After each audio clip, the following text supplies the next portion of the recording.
Eutanasia, salvación del cuerpo, aflicción del espíritu, en defensa de la vida, por el espíritu Rubián y Abel Glasser.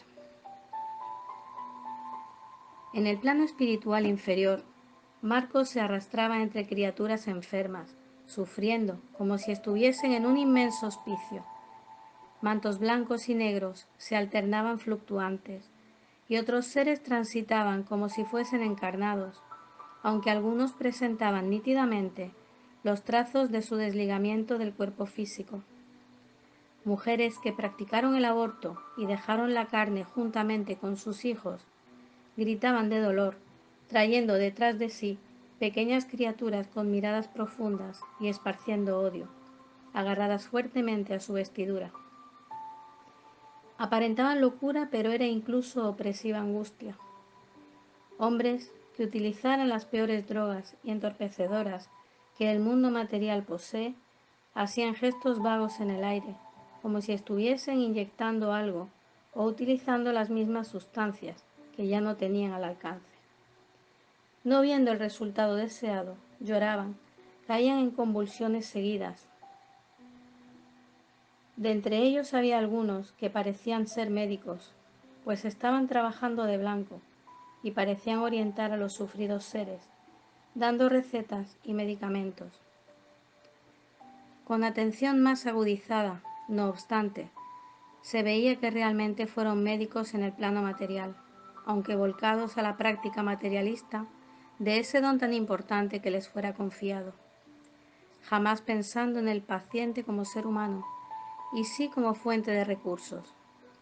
Su actividad no fue reconocida en el plano espiritual, donde nada eran, más allá de pertenecer a la masa de los espíritus que vagaban buscando un rumbo.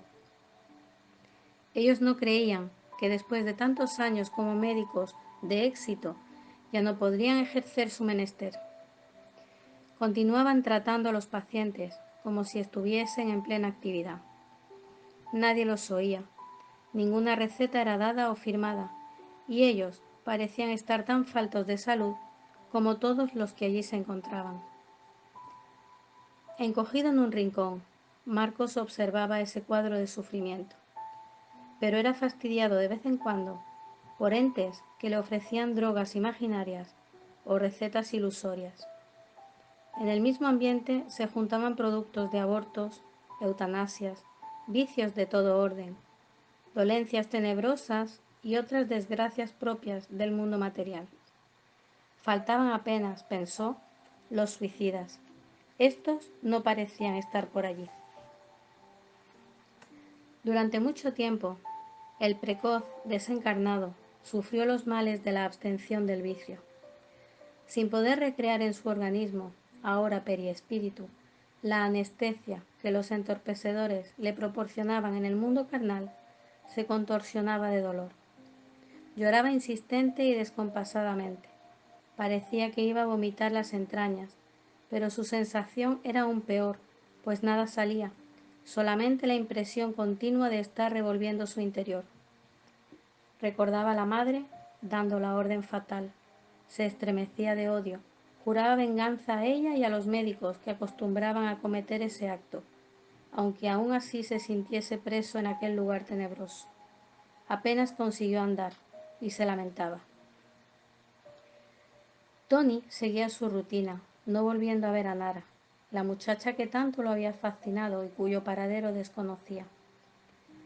A veces soñaba con ella y se sentía más animado al día siguiente, creyendo que iba a verla pasando por los lugares más inusitados. Después de lo de Marcos, no volvió a tener contacto con Clara, Jarbas o Marta. Se volvieron desconocidos suyos. El corazón aún permanecía vivo, llameante, cobrándole una actitud cualquiera en pro del amigo, que sin saber el motivo sentía que sufría. Una noche oscura, sin luna y con mucha lluvia, fue despertado por ladridos estridentes de su galgo. «¿Qué tiene este perro que nunca ladra? Debe ser serio», profirió, aún soñando. Se levantó. Las fiestas habían cesado y él se dedicaba solamente a su trabajo, lo que lo llevaba pronto para el descanso. Encendió la luz del corredor que iba a la sala de estar, pero la lámpara después de un estampido se rompió. Vaya, hasta eso ahora. Calla la boca, Gorby, gritó impaciente. Fue asimismo hasta el salón, encontrando al perro parado, con los ojos muy abiertos, mirando un rincón de la pared. Está loco este perro, concluyó, recogiendo la lámpara. No hay nada ahí y ya es muy tarde, quédate quieto, pues esto es un apartamento y no una hacienda. El animal continuó ladrando. Al aproximarse para asegurarlo con la correa, sintió un escalofrío recorriéndole la nuca, extendiéndose a los hombros. El brazo le hormigueó un poco. ¿Será que voy a tener un infarto?, pensó. Estaba descalzo y repentinamente pisó un poco de agua que había en el suelo. Ah, no. Después de viejo, ese maldito perro decidió hacer sus necesidades dentro de la casa. Se bajó de inmediato, pues no parecía orina. Colocó la mano en el líquido y llevó los dedos a la nariz. ¡Qué olor más fuerte! Parece amoníaco. ¿Será que tiré algún cristal de un medicamento? No me acuerdo de haber comprado nada. Marcos, que había conseguido finalmente dejar el lugar donde estaba confinado, se aproximó más. ¡Ay, qué dolor! Es infarto seguro, y solo como estoy será fulminante. Cogió el teléfono y llamó al número de emergencias, sentándose en el sofá para descansar, en cuanto esperaba la ayuda. La palpitación aumentó y una inexplicable tribulación se apoderó de él. Sintió ganas de llorar y recordó los viejos tiempos. Pensó que iba a morir, hasta incluso los recuerdos le venían a la mente. Se aquietó, pero el dolor persistía, aunque diseminado por todo el pecho. ¡Qué infarto más extraño! El socorro médico llegó y Tony fue llevado al hospital para unos exámenes de rutina, pues nada de anormal fue encontrado. El olor fuerte permaneció en su apartamento y el perro continuaba asustado, aunque nadie más percibiese eso. Marcos se puso al lado del amigo y no se despegó de él. Su influencia era negativa y él ni lo percibía. Los días fueron pasando y Tony ya no conseguía dormir tranquilamente, lo que terminó perjudicando su actividad laboral. ¿Qué le pasa a usted, Tony?, indagó el jefe. No sé, Plinio, estoy deprimido como en la época de la muerte de Marcos. Creo que fue una recaída, no sé. No encuentro fuerzas para vivir. Estoy angustiado, no consigo dormir bien y a veces sé que parece insano, pero siento olores extraños en la casa y mi perro está prácticamente histérico. ¿Qué puede ser todo eso? El experto jefe, oídos de la agencia, que hacía mucho atendía a jóvenes con problemas en su sala, se arriesgó. ¿Ya intentó una comunicación mediúnica? ¿El qué? Mediúnica, una forma de comunicación que une el mundo material donde estamos con el espiritual donde probablemente se encuentra Marcos. ¿Usted dándome ese tipo de consejos? Tony, después que yo perdí a mi único hijo en un accidente inexplicable, decidí buscar una respuesta posible para mi sufrimiento. Encontré algunos amigos que me llevaron a un centro donde las personas, en actividad caritativa, se comunicaban con los seres desencarnados. Muertos. ¿Es eso lo que quiere decir? Sí, si prefieres el término. Se comunicaban con los muertos, que no están tan muertos. Debe ser una broma. ¿Cómo puede caer en una de esas? Usted, un hombre tan esclarecido, de éxito, en fin, una persona letrada. Piensa que la fe es de personas simples, ¿no? No es tampoco eso, es que hay manifestaciones de fe que no son compatibles con una mente abierta, culta y preparada. ¿Por qué se comunican con los espíritus? Es lógico, en un mundo cuya existencia la ciencia consiguió probar que no es real, no podemos vivir de ilusiones, Plinio. No es una ilusión, amigo mío. Cuando mi hijo se fue, quedó un vacío inmenso en mi casa. Mi esposa y yo creíamos que habíamos sido castigados por Dios. Profesábamos otra creencia, por causa de algún pecado. El cura decía apenas que nos conformáramos, pues había sido la voluntad del Todopoderoso, pero la explicación para entender eso no ocurría.